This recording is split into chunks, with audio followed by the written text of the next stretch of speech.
Do the French voters want fiscal responsibility, or do they want more public services and better potential wage outcomes and pension outcomes? French public has been concerned about these issues for the past 2 years. We've seen this with the pension reforms, we've seen the protests, and you've mentioned public services. It's really about public services at this point.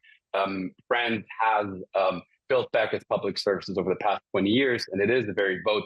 Research shows that this is a very driver of voting for the far right, but also for the far left. So the fact that they mentioned that and that they tried to put this forward during last night's debate really shows that they know that that resonates within their electorate.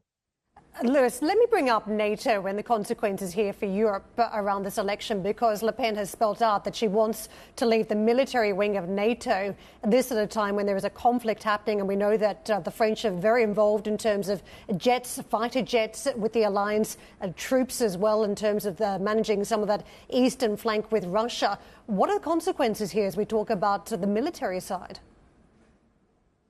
These elections are extremely essential for the military side of things.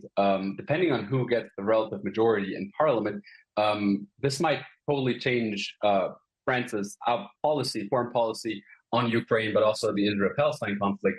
As you said, Marine Le Pen really would like to get out of NATO. The same sort of applies for the far left. They're much less clear about it and adamant about it, but Jean-Luc Mélenchon, who has been mentioned before by you, has this very neutral position and tries to have this neutral position of waiting and not engaging as strongly as Emmanuel Macron, who has over and over again shown or reiterated his support for Ukraine in this war. So it really is essential who comes out first, who comes out with the relative majority in these elections.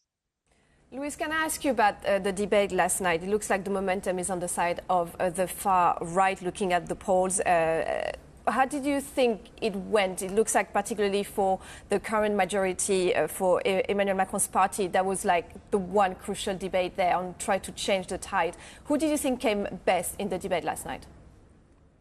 It was a very crucial debate for them. I would say usually Gabriel Attal is a very good debater. I found him a bit lacking last night. It was a very unstructured debate to begin with. It's really hard to tell who came up first in this debate.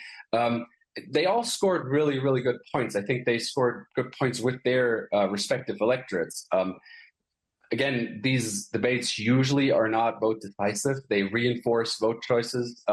So I think they all made really good points for their respective electorates. But it's hard to tell whether this really helps them in terms of the polling. And again, the polling in France is quite intricate. They have a two-round electoral system for the parliamentary elections, and the 36% of the Rassemblement National at this point does not mean that they will also come up with 36% of the seats.